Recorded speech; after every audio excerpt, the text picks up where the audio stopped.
Maligayang pagbabalik sa Oprah Recap muli. Salamat sa pagtangkilik sa aming mga recap at huwag kakalimutan mag-subscribe at pindutin ang notification bell. Nagsisimula ang pelikula sa isang lalaking walang tirahan na natutulog malapit sa isang basurahan ang nagising sa ingay ng iyak ng isang sanggol.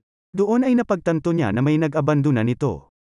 Gusto niyang tulungan ang bata ngunit halos hindi niya kayang alagaan ang kanyang sarili, kaya sa halip, dinala niya ang bata sa isang paaralan ng kung fu.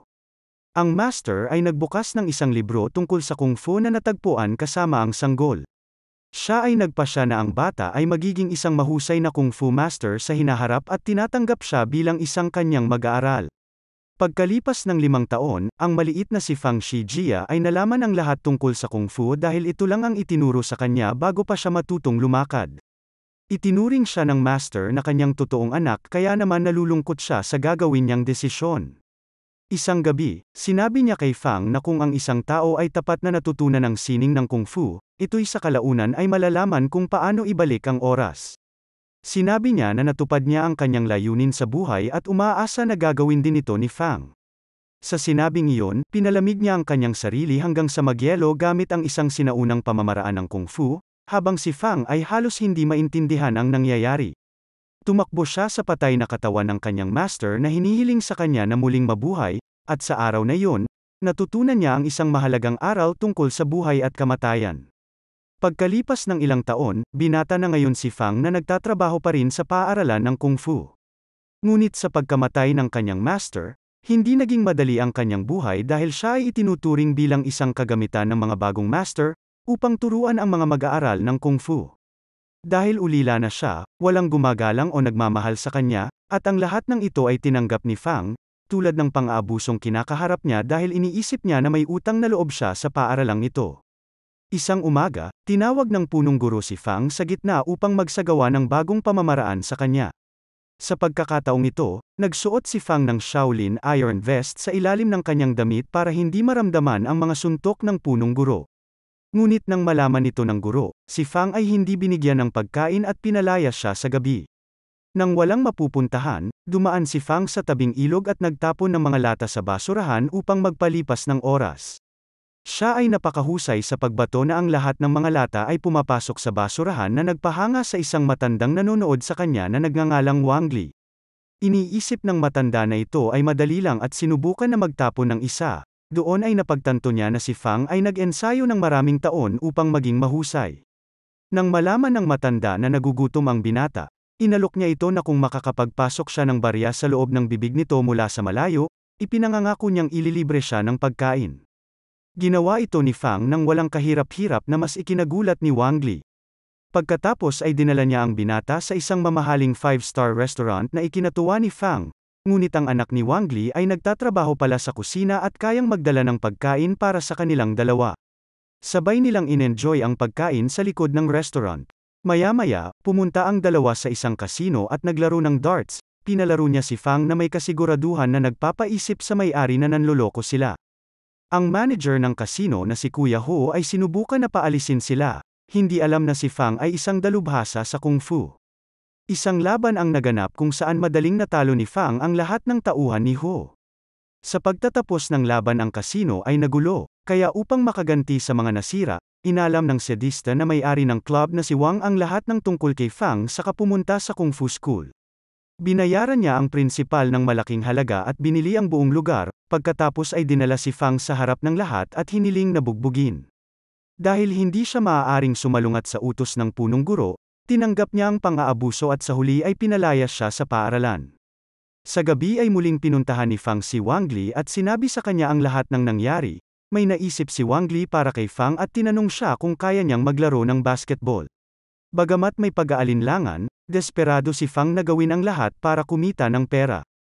Muli siyang sinubukan ng matanda at walang kahirap-hirap na inihagis ang bola sa basurahan ilang metro ang layo ng walang mintis. Nakipag-usap si Wang Li sa mga kakilala niya at nakipagpulong sa dean ng isang kolehiyo na ang basketball team ay nangangailangan ng isang mahusay na manlalaro. Pumayag ang dean na isama si Fang at mag-organisa ng press conference kinabukasan. Ang pagiging sentro ng atensyon ay kakaiba kay Fang ngunit masaya siya na tinatanggap siya sa isang bagong organisasyon. Subalit tumututol ang isang babae na nagngangalang Lily sa kanyang pagpasok. Siya ang kapatid ng team captain na si Ting Wei at gusto niyang aprubahan niya si Fang bago siya isama sa team. Si Ting ay isang star player ngunit isang alcoholic, kahit lasing ay nakakaya niyang mag-slam dunk at pinatunayan ang kanyang kakayahan. Si Fang ay binigyan ng bola at hiniling na gawin din ito, pagkatapos ay inihagis niya ito ilang metro ang layo sa ring at pumasok na nagpahanga sa lahat. Matapos masuri ang kanyang potensyal, siya ay opisyal ng kinuha sa koponan. Sa hapon, pumunta si Fang sa kanyang unang pagsasanay ngunit pakiramdam niya ay walang natutuwa na kasama siya sa koponan. Pagkatapos ng pagsasanay, nadatnan niya si Ting sa kotse na umiinom ng umagang-umaga. Iniisip ni Fang na galit ang kapitan sa kanya kaya hiniling niya sa kanya na bugbugin siya para mawala ang kanyang galit. Sa tingin niya, ito ay isang makatwirang paraan upang mailabas ang galit ng tao dahil ganoon din ang ginagawa sa kanya ng principal. Gayunpaman, sinabi ni Ting na ang ideya ay walang katotohanan. Ilang minuto lang silang nag-usap at natuklasan ang maraming pagkakatulad sa isa't isa. Kinabukasan, maagang nag-ensayo si Ting isang bagay na hindi niya karaniwang ginagawa. Ang pakikipag-usap kay Fang kahapon ang muling nagpalabas sa kanyang hilig sa pagkapanalo. Halos hindi makapaniwala si Lily na maaga ang kapatid niya. Pagkatapos ay ipakikilala tayo sa pinakamahusay na manlalaro sa koponan na si Lan. Si Lily ay may matinding paghanga sa kanya ngunit palaging hindi napapansin dahil maraming tagahanga si Lan. Ipinakilala niya si Lan kay Fang at ang mga manlalaro ay nagbahagi ng maikling pag-uusap. Sa susunod na eksena, ang kanilang koponan ay naglalaro sa unang laban para sa isang championship, at dahil si Fang ay isang bagong manlalaro, siya ay pinanatili muna sa gilid. Para sa unang kalahati ng laro, pangkaraniwan ang naging pagkilos ng koponan. Sa kalaunan, pagod na at nasaktan si Ting kaya iginiit ni Wang Li na hayaan nilang palitan siya ni Fang sa mga huling minuto ng laro. Naglaro si Fang ngunit hindi tulad ng naiisip ng lahat, nagawa niya ang pinakamasamang pagganap. Malapit nang matalo ang koponan dahil sa kanyang pagiging palpak hanggang sa makapuntos siya sa huli na nagbabaliktad ng laro. Nanalo sila ngunit naisip ni Fang na kailangan pa niyang magsanay ng mas mabuti para maging kasing husay ng iba pang mga manlalaro. Simula sa araw na iyon, nagsasanay siya sa araw kasama ang kanyang mga kasamahan at kinakadena ang kanyang sarili sa tumatakbong bus sa gabi upang mas lumakas. Si Lily ay palagi siyang pinapasaya sa panahon ng pagsasanay at sinusuportahan siya ng husto kaya unti-unting nahuhulog ang loob niya rito. Naghihintay siya sa labas ng kanyang bahay ng maraming oras, at nagpapadala sa kanya ng mga nakakatawang larawan ng kanyang sarili, at higit sa lahat ay nagsisikap siya ng matindi upang mapabilib siya. Pagkatapos ng isang buwan na pagsasanay, pumunta si Fang kay Ting dahil gustong matuto kung paano mag-dunk. Gayunpaman, iniisip ni Ting na dapat muna siyang matutong mag-dribble bago siya magsimulang tumakbo. Sa gabi nang wala ng tao, nagsanay si Fang ng slam dunk ngunit nasaktan ang sarili sa proseso. Ang sumunod na araw ay ang quarter-finals ng basketball, bago ang laro ay pinagtatawanan ng kapitan ng kabilang koponan si Fang dahil sa pagiging ulila. Nagsimula ang laro at agad na pumanig sa kanila ang laban, naka-score sila ng naka-score at karamihan sa mga ito ay si Fang ang dahilan. Naging maayos ang lahat hanggang sa sinubukan niyang mag-dunk. Pumasok ang bola ngunit tumama siya sa board at nabasag sa proseso.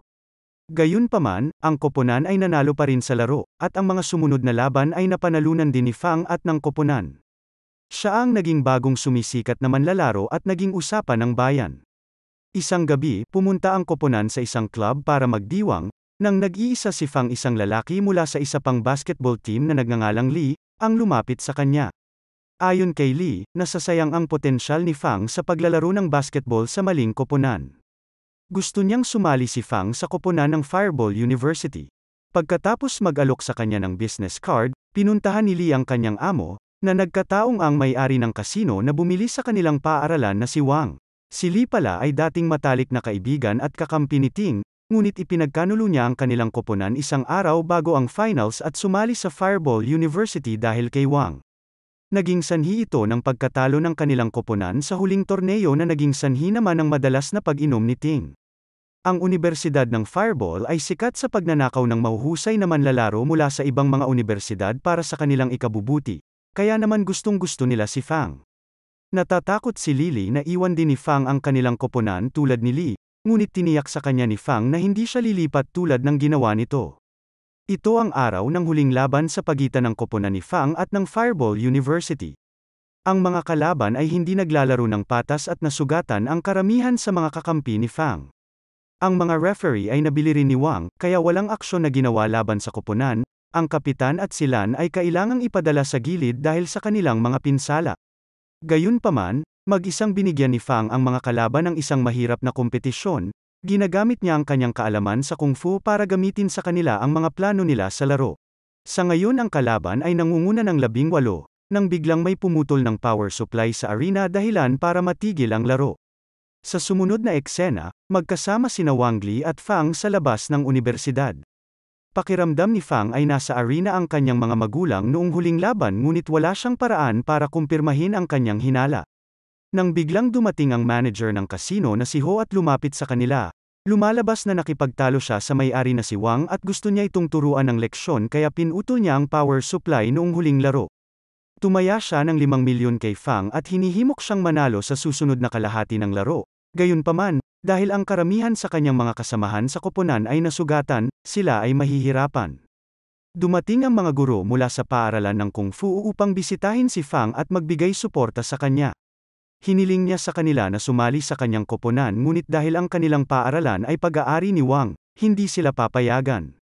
Sa sumunod na eksena ay makikita natin si Lan at Lily na magkasama. Ipinagtapat ni Lily ang kanyang nararamdaman sa kanya ngunit sinabi ni Lan na mahal pa rin niya ang kanyang yumaong kasintahan. Nang nalulungkot siya, nananatili si Fang sa tabi niya at nangangako na siya ay laging nandyan para sa kanya. Dumating ang araw ng huling laro at nawalan na ng pag-asa si Fang na makakabawi pa sila sa laro, dahil karamihan sa kanyang mga kasamahan ay hindi makakapaglaro gawa ng mga pinsala nila. Bago magsimula ang laro ay dumating ang kanyang mga guro na nagpapatunay na handa silang maglaro sa koponan. Hindi pumapayag ang oposisyon ngunit nabunyag na binigay na ng mga guro ang mga kailangang papeles at ngayon ay opisyal na silang pinahihintulutang maglaro. Gamit ang maraming diskarte sa kung fu na pinagkadalubhasaan nila sa paglipas ng mga taon, pinahirapan nila ang fireball. Gumamit ang isang babaeng guro ng karayom upang pigilan ang referee na pahintuin ang laro para sa mga hindi wastong dahilan. Ang isa pang guro ay gumamit ng isang air control technique upang itulak ang bola ayon sa kanyang kagustuhan, samantala si Fang ay nakapuntos ng marami. Nang makita ni Wang na natatalo na ang kanyang koponan, tinawag niya ang kanyang mga alip-ores upang labanan ang mga guro. Naantala nila ang laro at inatake ang kabilang koponan ngunit dinaig sila ng mga eksperto sa kung fu. Natigil ang laro dahil sa kaguluhan at nang mag-umpisa muli ito makalipas ang ilang sandali. Muling sumali sila at ang mga taong nasaktan sa huling laro. Nagulat si Lee kung paano sila nakabawi kaagad. Sumagot naman sila na ang kung fu ay hindi lamang nagtatanggol kundi nagpapagaling din. Ngayon, 2 puntos na lang ang kailangan ng koponan ni Fang para manalo sa laban. Perpektong inihagis niya ang bola sa mga huling segundo ngunit pinigilan ito ng tiwaling referee para hindi pumasok sa ring. Ito ay malinaw na pandaraya ngunit sinabi ng referee na walang makakapigil sa kanya. Nang malugmok, naalala ni Fang ang itinuro sa kanya ng kanyang master matagal na ang nakalilipas, kung ang isang tao ay matuto ng sining ng kung fu ng taos puso, sa kalaunan ay matututo siyang ibalik ang panahon. Naaalala niya ang mga galaw na ginawa ng master bago siya namatay at ginaya ang mga ito. Pagkalipas ng ilang segundo, ang lahat sa paligid ni Fang ay huminto at ang oras ay bumalik 5 minuto na mas maaga. Sa pagkakataong ito, nang nakuha na niya ang bola, hindi niya ito direktang binato sa ring kundi pinasa niya ito kay Ting. Sa huli, naka-score sila bago pa sila mapigilan ng referee at nanalo ang koponan sa paligsahan. Makalipas ang ilang araw, nasa labas ng unibersidad si Fang at pumipirma ng autograph para sa kanyang mga tagahanga. Sa sandaling iyon, isang babae ang dumating na naghahanap sa kanya at ipinahayag na ang kanyang totoong ama ay isang mayamang lalaki. Nakilala ni Fang ang kanyang ama at nalaman na ilang taon na ang nakalipas. Hinahabol siya ng isang babae na gustong pumatay sa kanya at kay Fang. Kaya naman upang iligtas si Fang mula sa kanya, iniwan niya ang sanggol malapit sa lalaking walang tirahan at lumipad papunta sa ibang bansa. Sa paglipas ng mga taon, naging mayaman siya at gusto na niyang kunin si Fang at manatili bilang kanyang anak ngayon. Muling nagsama ang mag-ama saka naglakad palayo, habang si Wang Li ay naiwan ng mag-isa. Itinuring na niya si Fang na parang sarili niyang anak nitong mga nakaraang buwan kaya nalungkot siya nang hindi man lang kinausap ni Fang bago umalis. Pumunta si Wang Li sa restaurant, kung saan nagtatrabaho ang kanyang anak na dismayado pa rin kay Fang. Biglang lumitaw si Fang at idineklara na si Wang Li ang kanyang ama, dahil nakita niya ang potensyal sa tulad niyang tao. Nagtatapos ang pelikula nang magpasya silang magpatuloy na magtrabaho kasama ng isa't isa at kumita ng malaking pera. Dito na nagtatapos ang kwento, sana ay nagustuhan mo ito. Kung hindi ka pa nakasubscribe ay mag-subscribe ka na upang matulungan mo ang channel na ito. Mag-comment ka na rin tungkol sa kwento. Salamat!